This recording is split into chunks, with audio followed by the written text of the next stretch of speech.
여러분을 만나 뵙게 되어 정말 반갑습니다.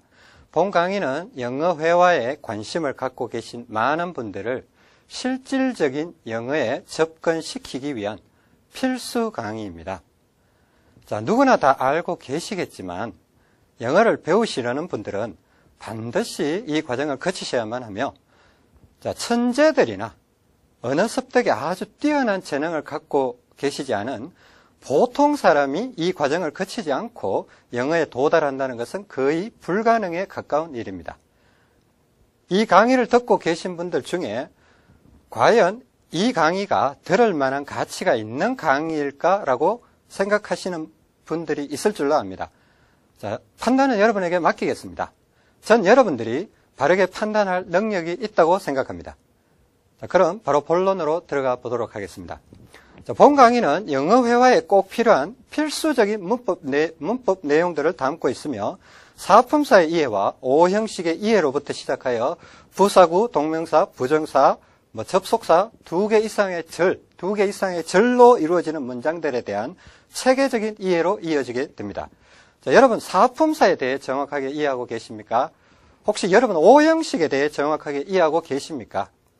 만일 이 강의를 듣고 계신 분들 중에 이 두 가지를 명확하게 이해하고 계신 분이 있다면 그분은 아마도 영어를 말하고 계신 분일 것입니다. 그럼 여러분에게 몇 가지 질문을 드려볼까요?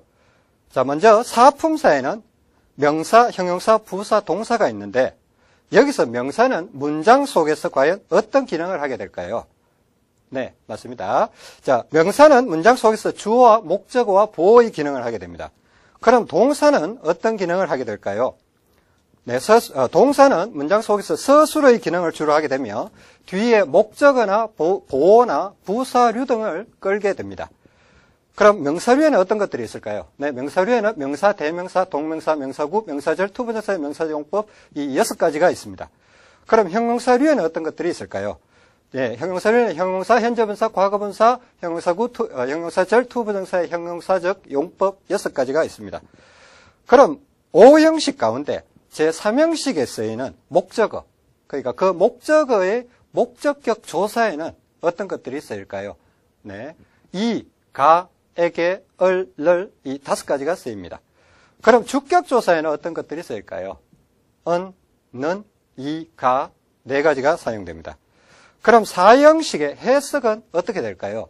누구누구가 누구누구에게 무엇을 뭐 해준다라고 해석됩니다. 그럼 우리가 오형식에서 가장 자주 사용되는 패턴은 어떤 것일까요? 네, 오형식에서 가장 자주 사용되는 패턴은 주어, 서술어, 목적어, 투부정사입니다.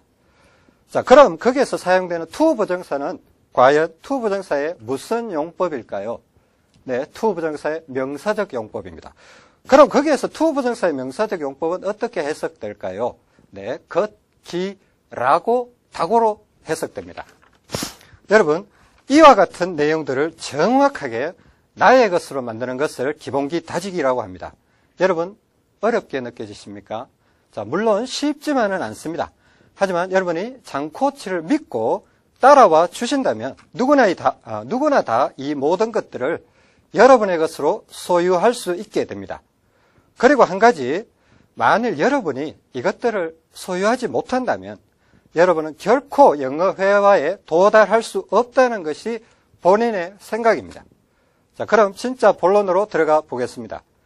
먼저 우리가 다루어야 할 부분은 몇 가지 문법적인 용어들에 친숙해져야 한다는 것입니다.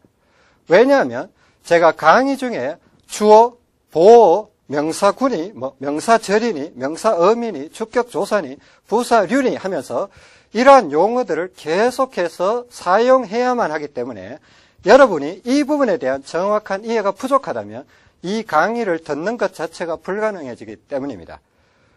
자, 그럼 우리 이제 본격적인 강의를 들어가 보도록 하겠습니다. 이제부터는 조금 속도를 줄여서 여러분과 함께 가도록 하겠습니다. 첫 번째 강의의 제목을 달아보도록 하겠습니다. 첫 번째 강의 제목은 기본 사품사의 이해입니다. 앞으로 3개월 동안 진행될 우리 프로그램 내용 가운데는 약 10개의 대제목이 있는데 그 가운데 첫 번째 대제목이 바로 이것입니다. 자, 그럼 우리가 실질적인 영어, 어떻게 보면 영어 문법일 수도 있는데, 문법을 배우기 있어서 용어에 대해서 한번 살펴보도록 하겠습니다. 첫 번째, 단어가 있습니다. 여러분, 단어가 무엇인지 아시죠? 그죠? 우리가 시계, 뭐, 에어컨, 뭐, 볼펜, 뭐, 누구누구, 이렇게 명칭, 혹은 우리 형용사, 예를 들어서 아름다운, 예쁜, 이런 어떤 한마디로 이루어진 어떤 그런 단어들이 있습니다. 그죠? 이 부분은 굳이 설명하지 않겠습니다. 자, 두 번째, 품사가 있습니다.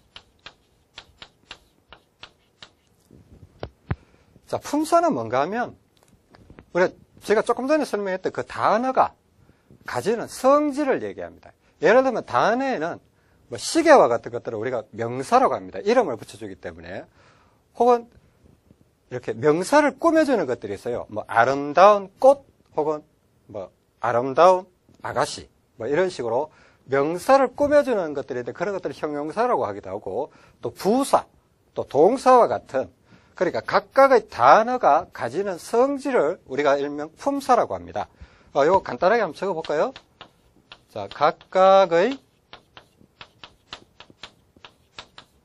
단어가 가지는 성질을 품사라고 합니다. 자, 세 번째. 자, 우리 여기 대제목이 기본 사품사지 않습니까? 사품사입니다. 그죠? 그러니까 여기서 우리 기본 사품사에 대해서 한번 설명해 보도록 하겠습니다. 자, 기본 사품사. 여러분, 이 기본 사품사 사실 굉장히 중요한 내용입니다. 세상에 존재하는 모든 언어는 이 기본 사품사의 기능, 그리고 그 내용들을 정확하게 이해하게 된다면 어떤 세상에 존재하는 모든 언어들을 굉장히 쉽게 배울 수가 있습니다. 여러분들 앞으로 이 강의가 진행되면서 이 기본 사품사의 중요성에 대해서 자꾸 이렇게 깨닫게 되실 텐데, 우리가 기본 사품사를 너무 수월하게 생각하지 마시고 좀 깊이 있게 들여다 봐야 되겠다는 생각으로 이 강의를 들어주셨으면 감사하겠습니다. 자, 기본 사품사에는 우리가 일반적으로 명사가 있습니다. 명사. 그렇죠? 명사라는 게 무엇입니까? 그죠? 뭐 볼펜, 시계, 아까 설명드렸던 것처럼 어떤 이름을 가지는 것을 명사라고 하고요. 두 번째, 형용사라고 합니다. 자, 형용사는 조금 전에 말씀드렸던 같이 명사를 꾸며주는 기능을 주로 하게 되는데, 아름다운 꽃, 뭐 예쁜 소녀, 자, 뭐 좋은 강의, 이와 같은 명사를 꾸며주는 기능을 하는 것이 형용사라고 합니다. 자, 다음 부사. 자, 부사 이러니까 여러분 약간 생소하게 들리죠, 그죠? 부사는 기본적으로 동사를 꾸며주는 기능을 하게 되는데, 우리가 이 부분에 대해서 명사, 형용사, 부사, 그리고 동사가 있는데, 이 부분을 어떻게 구분할 수 있는가? 자, 제가 영어를 가르치면서 이제 많은 배우는 분들하고 이렇게 대화를 나누다 보면 처음에는 이렇게 명사, 형용사, 부사, 동사들을 정확하게 구분하지 못하시는 분들이 상당히 많다는 것을 깨달았습니다. 그러니까 여기서 우리가 명사와 형용사, 부사, 동사를 구분할 수 있는 방법을 한 가지 여러분들에게 제시해 드리겠습니다. 자, 여기까지 적어 주십시오. 여기까지 적어 주시고 다음 시간부터는 여러분들이 반드시 노트를 준비하셔야 됩니다. 노트를 준비하셔서 제가 노트도 작성하는 방법이 있습니다. 작성하는 방법을 조금 이따가 제가 말씀드릴 텐데, 제가 작성하라는 방법대로 정확하게 작성해 주시고 그것을 또 어떻게 복습할 것인가를 제가 또 설명을 드릴 것입니다. 하라는 대로 따라와 주시면 아마 좋은 결과가 있을 것입니다. 자, 여기까지 작성하셨습니까? 자, 단어, 품사, 기본 사품사라고 있습니다. 그죠?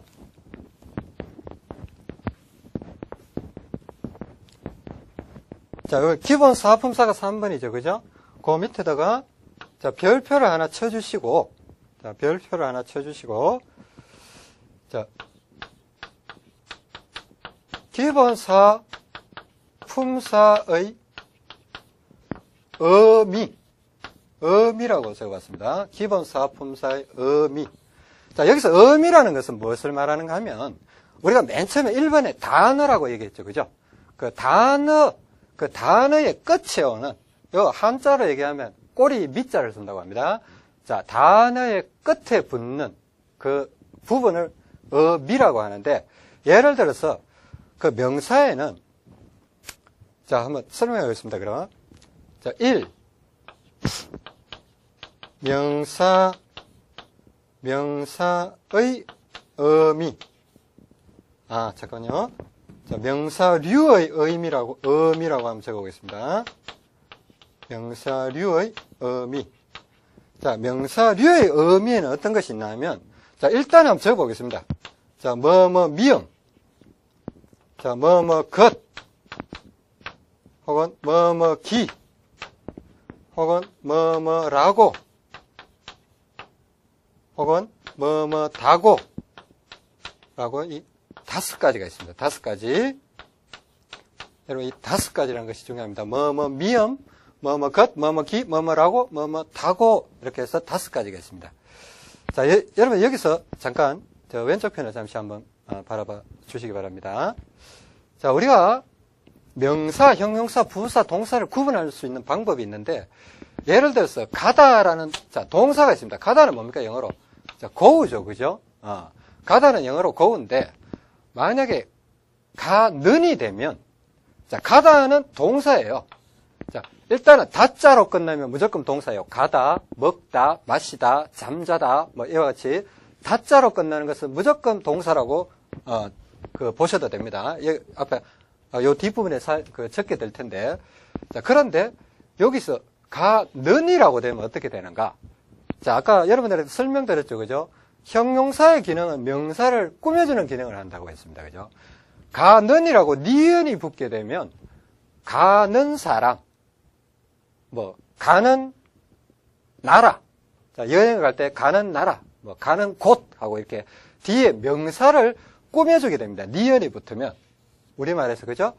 자, 갈이라고 붙으면 어떻게 되냐면, 갈 사람, 볼 사람, 먹을 음식 하면서 리얼이 붙게 되면 이것도 형용사가 됩니다. 뒤에 명사를 꾸며주기 때문에.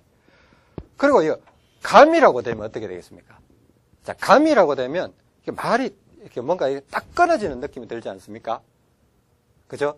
어떤, 자, 이런 부분들을 기, 딱 끊어지는 어떤 그런 느낌이 있죠. 그죠? 우리가 가장 대표적인 명사는 물론 그 물건들, 사물들의 명칭을 우리가 명사라고 하는데, 이렇게 어떤 미음이나 기 혹은 것, 이렇게 말을 끝맺게 해주는 어떤 그런 의미가 붙는 것을 명사라고 합니다. 실제로 감, 이런 거는 동명사라고 하고, 가기, 가는 것, 이 모든 것들을 동명사 혹은 투부정사의 명사적 용법이라는 것으로 나중에 설명하게 됩니다. 자, 그러면 여기서 자, 명사류의 의미에는 아까처럼 감, 가기, 가는 것 이렇게 있는데, 자, 미음, 것, 기, 라고 다고라고 하는데, 자, 여기서 자, 미음, 것, 기는 여러분들 이해하시겠죠, 그죠? 근데 문제는 여기 것, 다고라는 말이 있어요. 자, 이거는 과연 어떻게 설명할 것인가? 요거는 여러분들이 나중에 보시면 그 명사절이라고 있어요. 그러니까 어떻게 보면 이 복문의 구조인데, 만약에 우리가 이런 말을 했습니다. I think that he is a student. 자, 이렇게 우리가 말을 하면 되겠습니다. 그럼 해석하면 어떻게 됩니까? 나는, 자, I think that he is a student. 나는 그가 학생이라고 생각한다. 자, 여기서 잠깐 설명해 볼까요? 자, I think that he is a student. 그렇습니다. 자, 나는 그가 학생이라고 생각한다. 이렇게 되어 있는데, 자, 여기서 대시. 자, 대시 해석이 어떻게 되냐면, 여기서 대시, 라고라고 해석이 됩니다. 그리고 이게 대은